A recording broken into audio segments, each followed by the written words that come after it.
Right, hello everybody, it's Elizabeth here, and this is our second attempt this afternoon to try to get Jeff Furman across the pond from New York joining us on our Facebook Live Q&A video today. So with any chance, hopefully this one might work. It's nothing to do with Jeff, it's Facebook. We've had difficulties with other people before. It's this ability to be able to add a new member of a conversation, so add somebody into a conversation is quite a new feature of Facebook Live, so I expect it's still working out the kinks. Anyway, hopefully that will work today and we'll be able to have a fantastic conversation with Jeff. Yes, Jeff, I will invite you again if I can, as soon as I can see that you've joined the conversation. I can see that Shannon's joined us here as well. Perfect. Okay, so one of the questions that we asked in the group this week was, does your qualification, does your certificate still feel like it has value for you? And one of the great responses that we had to that question was, it depends, which in project management world is so common. So many of our questions can be answered with, it depends. And I think it was David who made the really good point that when you're new to the world of employment and you're starting out, a credential can make a huge difference. However, when you are perhaps 20 years into your career and you've got loads of experience under your belt in a niche industry, and you can prove your success through other means rather than having a piece of paper, then perhaps while it doesn't hold less value, the value is felt in a slightly different way, because what you're seeing there is let's just see. What you're seeing there is that it's given you experience, it's given you the opportunity to experience on the project. Right, Jeff, I've sent you that invite to join the call. Okay, and it's connecting, woohoo, we're going to, aha, Jeff, I can see you. All right, how are you, Elizabeth? I'm all right, thank you, how are you? Okay, great. Good, I'm sorry about those difficulties. I don't know problem. what's happening with Facebook today, but there we go. Anyway, we got you now, and that's the main thing. So, have our list of questions, and I was, just as you would have heard, sharing some thoughts about whether or not qualifications hold their value over time. So you see people with lots of different certificates, don't you? And do you feel that some of the certificates that you train or certificates that you've seen people gain have still kept their value from the time? Yeah, I think the PMP is still the biggest one in New York here, but I also see that the PMI ACP is really up and coming, the Agile Certified Practitioner from PMI, and also CSM Certified Scrum Master is very popular now, and that one is easy. As you were saying, is it about a credential or is it about a qualification? The PMP, you have to have the years of experience to apply for. But the Certified Scrum Master is a nice thing because anyone is eligible. You just take the class from the Scrum Alliance, and then you take a test, and then you get it. So it sounds bigger than it is in a way. Certified Scrum Master sounds very big, but it's easy to get. It's and very valuable on the job market. And then the PMI ACP is sort of up and coming. It's becoming very valuable. Maybe someday it'll be just as valuable as the PMP. Yes, okay. Well, we kind of launched in there. Go on. Yeah, just to add, I think any certification is very valuable. It's whatever you make it. It's kind of like how you sell it on a job interview. So any certification, like I have one that most people never heard of called the CTT, Certified Technical Trainer. Maybe some of your people who are trainers would benefit from that one. So at first people never heard of it, but then when you tell them it means you passed a test where you're a certified trainer, where people had to watch you present and vote on your presentation, that one opens a lot of doors. Yes.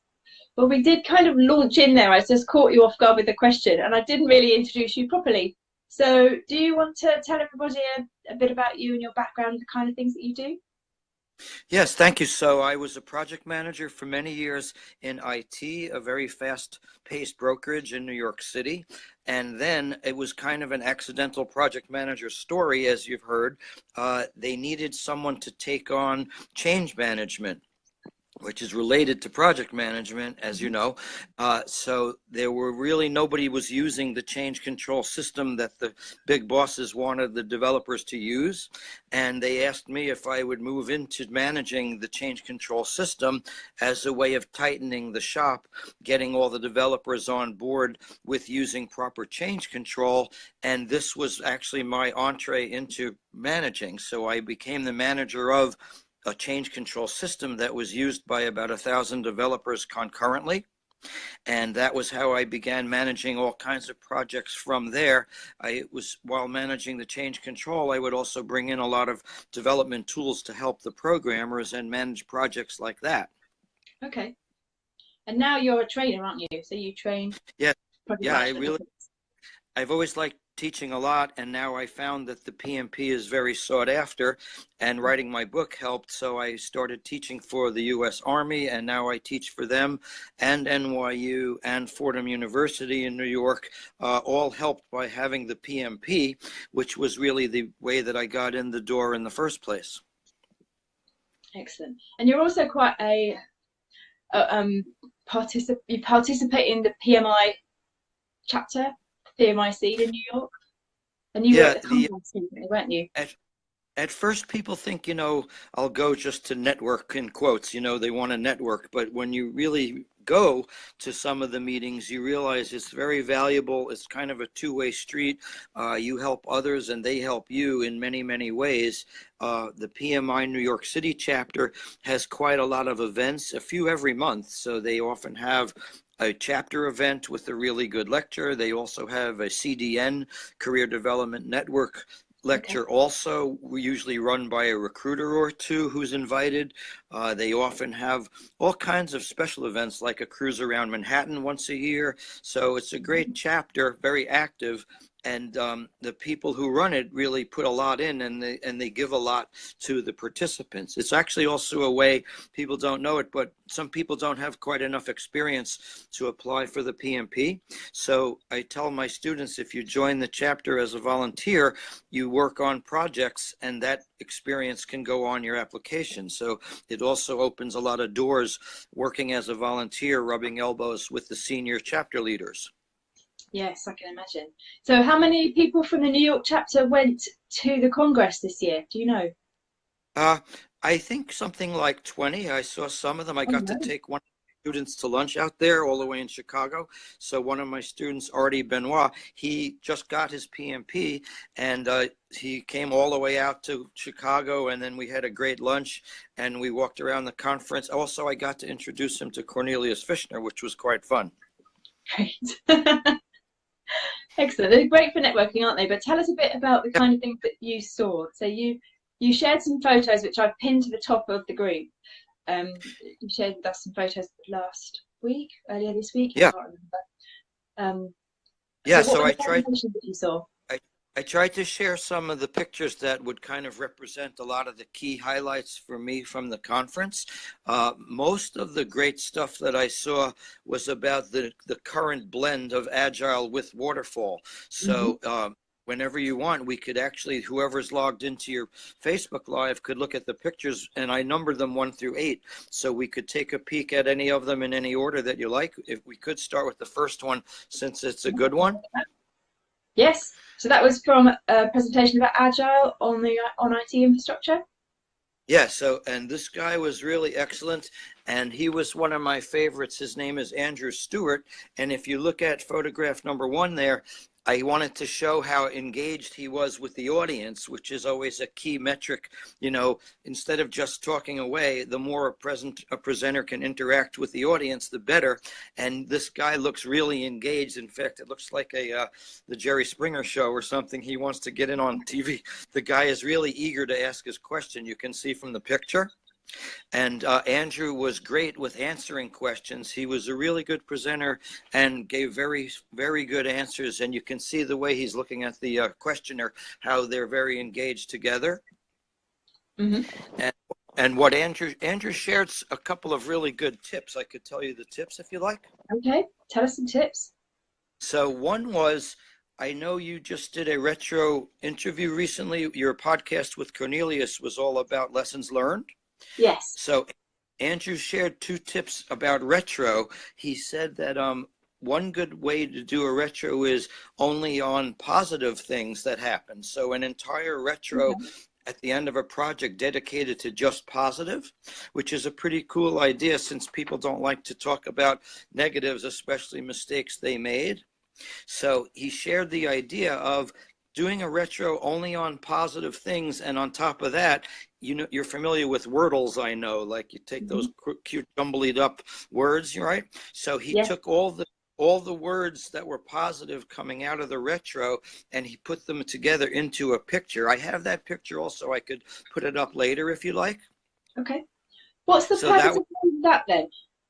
So in other words, this is really good for morale, and it shows people, you know, people tend to walk away thinking, what problems did we have? Even on a successful project, you feel like, wow, we just got through this despite all the trouble. It's sort of how it usually feels because we're problem solvers running a project.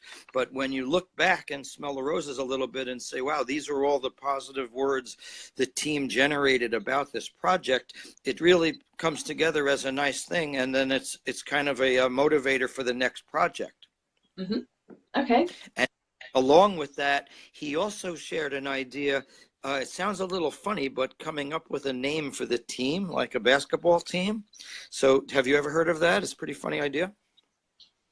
I have heard of that. I wonder how well it would work over here. Well, maybe it depends on the industry that you're in. I wouldn't do it with my projects and my project teams because I don't think it would go down well. I think he felt that way too, but he gave it a shot. And the first thing was a mistake. He thought, I'll come up with the name because I'll be the guy that comes up with the name. Then he immediately realized that's not the way to do it. So he asked the team just to fool around, come up with a name, and they came up with a funny name called Piranha. And what do you think of that name? Why did they choose that? Well, what would you say? So piranha are famous not in the Thames River, but in the Amazon. You don't have them there. So what are piranha? In the aquarium. Why do you think they would have? They're man-eating fish, and they can swim up water. Yeah, but they also are, it sounds a little ridiculous, but they are a team. They work as a team. Right, strip the flesh off the skeleton. So one little piranha can't do very much, but they instinctively work together. So this was a funny, somewhat negative, but positive idea. And he said it worked great for morale. Like they started to really like it. I think they had T-shirts made and stuff like that. Anyway, but he was very good on the subject of all about what is new in the PMBOK with Agile. And so the second picture I have, if people want to click, and I numbered it, so it'll say photo 2, but all they have to do is swipe to the next one or click. This also, there were 2 presentations by the team of Mike Griffiths and Jesse Fuel. I think you know Jesse. I do. So boy, they were good. So they were the official ones presenting on, along with Agile being part of the new PMBOK 6, PMI also released, as you know, a book just about Agile, and they called it the Agile Practice Guide. Actually, I could show it to your viewers. I have the picture right here's the book in my hand. So if you can see it.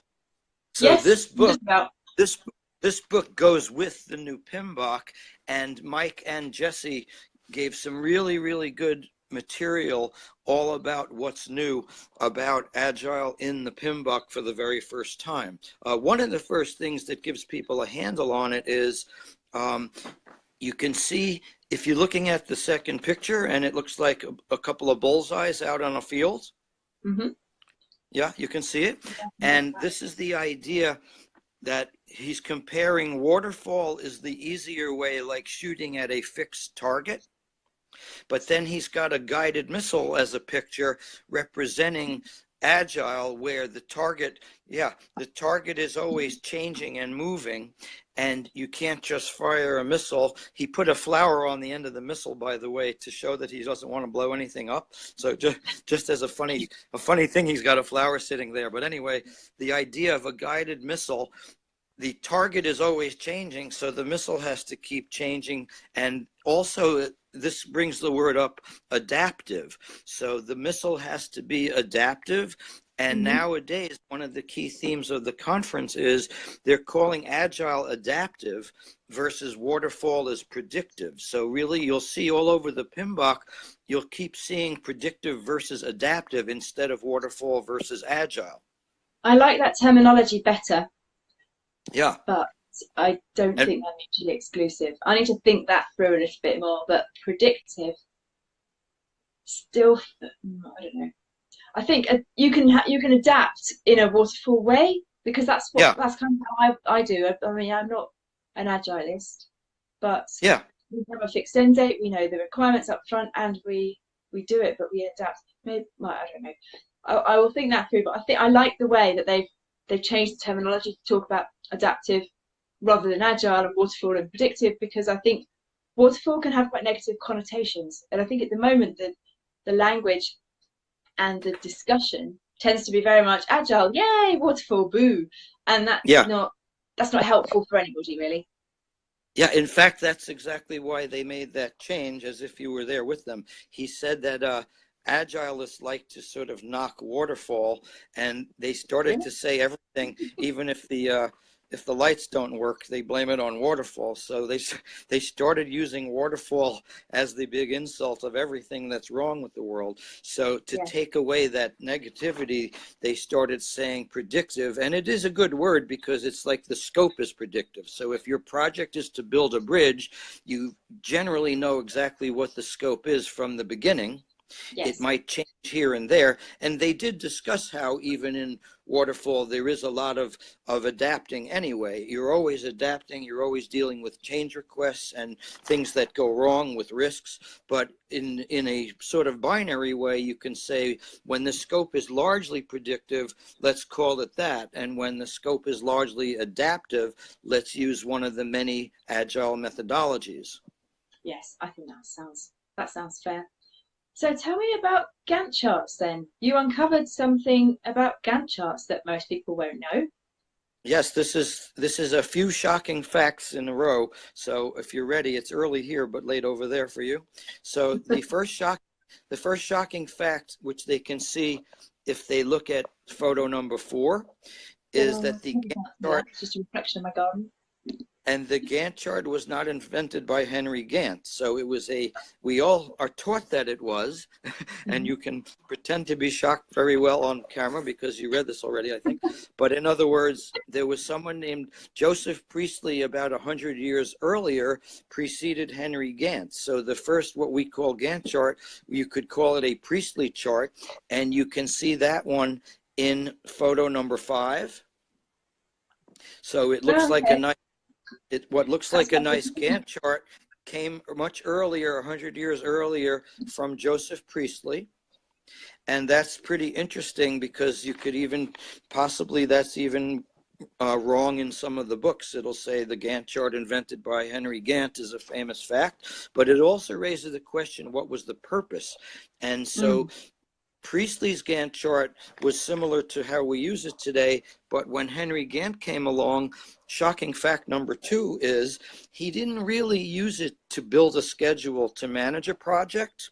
He built it more as a retro. They didn't call it a retro back then, but he thought it's a perfect way to show with 2 parallel lines, here's what we planned, here's what was the actual result. So plan versus actual was really the purpose of the Gantt chart, not to use it as a schedule. And I've always liked the network diagram better, and there are so many tools nowadays.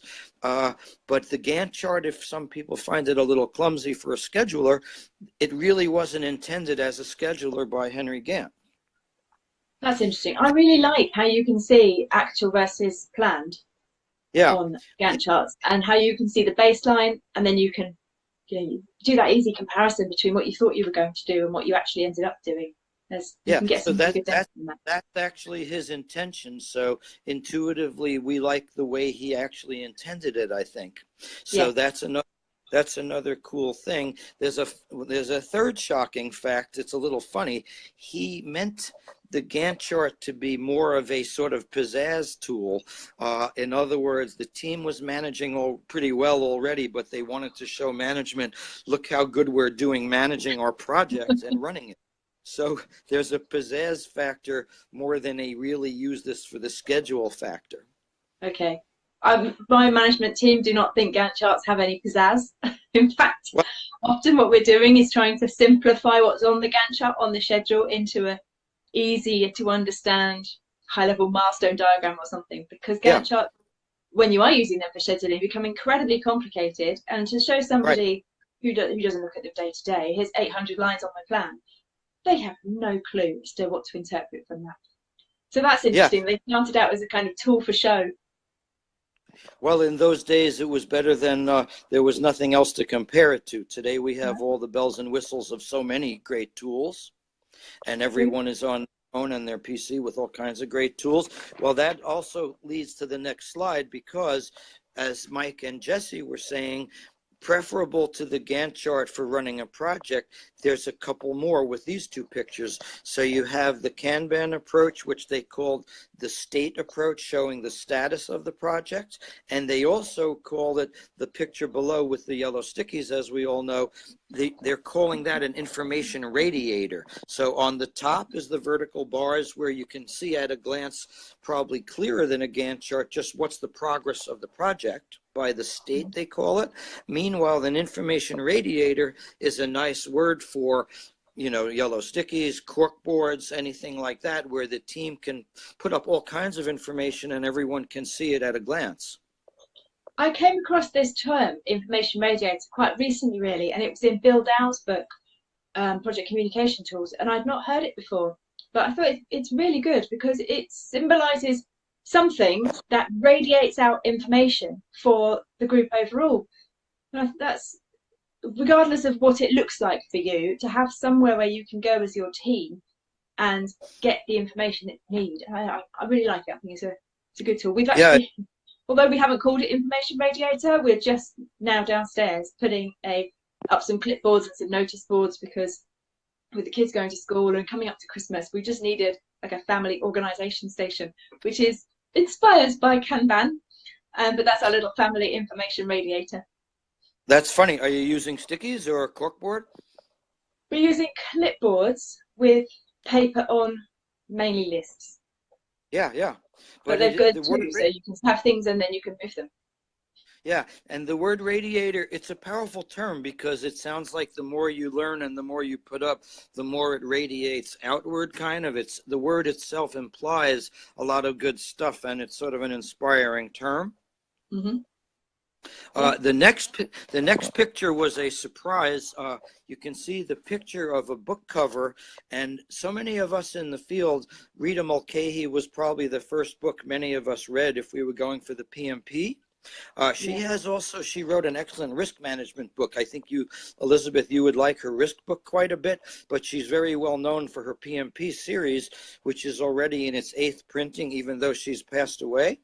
So I went to, at the conference in the expo booth, they had this big roulette wheel where you would win a prize wherever the needle stopped.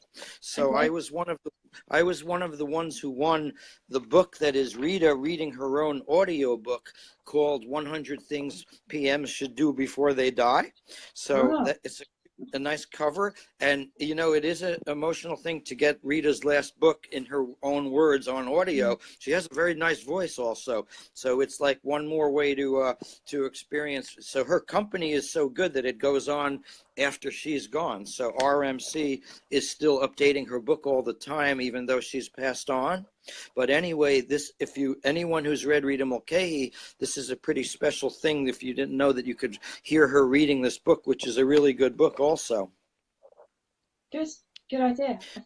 Yeah, and So, and the last picture is just me with my book at the conference, but since I thought I would mention it because one of your members on this group is in the picture. So there is Charlotte Ashlock holding a glass of champagne in her hand, or possibly just water. But this is picture number 8 is my book it's on the shelf. So that's Charlotte right there being hydrated at the conference. But that's my book at the shelf of the Barrett Kohler Publishers booth at the conference. So anyway, then we had a number of other points we wanted to cover. You wanted to ask more about certification and some more news, anything like that? Well, I feel like I've taken up quite a lot of your time, but I did just want to ask you one thing about certification, which is the exam's changing, isn't it? So what do you, in the PMP, so PMP exam's changing. Is there anything else that's changing in the PMI set of qualifications? Yeah, so PMI has become so big, there are many certifications, and there's a whole checklist of key milestones that people need to know about. So first of all, March 25th coming up is the last day all over the world for people to take the current PMP test, which is based on PMBOK 5 and has no Agile in it. But starting March 26th coming up, everyone in the world's new PMP test will be all about PMBOK 6 and with a lot of Agile built in. That's one good motivator to get it done before the change, for one thing, because no one ever knows exactly what the new test will bring, and it's not even enough to know some Agile. You really have to know more than one kind of Agile. I think Scrum is the biggest kind of Agile that's on the test, but really no one knows because the test isn't out. So March 26th, the PMP test changes. Also, the PMI ACP test changes the same day.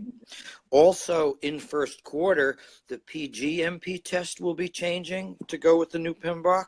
And in second quarter, so PGMP is program manager and PFMP is portfolio manager, which is also changing. That one is changing second quarter. On both of those are dates to be announced. Okay, so they're doing a complete tidy up. I was aware of the PMP changing. Yeah. But I wasn't aware. There's been very little communication then about the others, or have I just missed it? No, it's just that most people in the world think PMI and PMP. So, and the PMP is the one that sounds most obviously connected to the PMBOK. But another one that is super connected to the PMBOK is the CAPM, certified associate in project management, and that one is changing sometime in second quarter. So I just confirmed this again yesterday with PMI. The PMP is changing exactly March 26th, almost the very end of the quarter, and then the CAPM on a date to be determined is also changing to map to the PMBOK 6, and the CAPM is closer to the PMBOK than the PMP test. The PMP is largely based on the PMBOK, but not exclusively, where the PMP can ask anything in the world, and it also is filled with scenario-based questions and ethics questions, but the CAPM is more just the facts. So the CAPM is even more of an issue that you want to make sure you know the PMBOK, and so the CAPM, though, you get about at least 1 or 2 or 3 more months. So again, if you can do the CAPM before the change, that is recommended, because all of the books that are currently out today are 100% PMBOK 5. Yes. Yeah. So if you are looking at taking your exams at some point in the next year, there really is an incentive now to consolidate your learning, get on your PM prep course, whatever it is you need to do, and book up your exams before the end of March. Yeah, you really still have, there's still 5 months really until March 25th, which is the last day for the PMP. So I think it's doable and highly recommended. Every book that anyone has heard of, like my book, the Cornelius Fishner Tools, the Andy Crow book, the Rita Mulcahy book, the Head First PMP, all of the books that are out are tried and true, based on 4 years really of people taking the PMP exam, and they've been tweaking the books and all the test materials. So it is a gamble to wait until after the test change. But that said, a couple of your readers are asking me about what's out already on PMBOK 6. So I started to put out for a couple of your listeners, Joanna and Mira, I believe their names are. So I started to answer a couple questions on your Facebook page last night. Here are some things that are already out, like a video from PMI and things like that. So materials are starting to come out, but I don't believe any of the books are anywhere near ready yet. The earliest that I know of is that the Rita Mulcahy book, the people at the conference said that they're shooting for February for the new Rita book, which I think will be edition 9 or 10. That will be PMBOK 6. But even that book will come out before the test changes, and most likely there will be some revisions to any of the books after the test changes to make sure they can tweak it to get it right. Yes, I think that'd be true. They'll want to see some people go through the exam, won't they, and what the feedback is from that before. Yeah. Well, things evolve all the time, but yeah, it happens every few years, doesn't it? Materials get updated, and it's always to arrange for that transition period. Do we go? Do we wait? Yeah, and another key point, many people don't know there are a couple of other materials from PMI that can help toward the test. So as tough as it is to keep up with the changing PMBOK, there's another document that's very important called the Exam Content Outline, or ECO, and that comes out after the PMBOK change, based on the PMBOK change partly, but it doesn't come out at the same time. It's usually a year or two later. So people will try to take the test scrambling to learn the new PMBOK 6, but then they'll discover that there'll be more changes when there's a new exam content outline coming out, let's say in 2019 or 20, which is like available right now for the PMBOK 5, saying here's literally what are the areas of emphasis on the test. So any of your listeners who wants to take them PMP, rather than reading the PMBOK 10 times, a good idea is to take a good look at the short document called the ECO, which is available free right now on PMI.org, the exam content outline for the PMP. Brilliant. Okay, that's been so useful, and someone's commented in the group as well saying the same thing. So thank you so much, Jeff, for sharing your experiences from the conference, because I know Congress is a big event, but we don't all get to go. So it's nice to hear from people who've been and seen it firsthand, and also your experiences of the information you shared about the exam changes, because I think that's going to affect so many people, and it's good to hear from someone who really knows what they're talking about, because you train it every day, your advice on what we should be doing. So thank you very much. Thank you, Elizabeth, and thank you so much. Thank you. I'll get Shannon to put some links to your book in the comments so we can direct people to that. And thank you very much for taking the time to come onto the group and answer questions today. And have a fantastic weekend. You too, Elizabeth. Thank you so much. Thanks, everybody. Bye.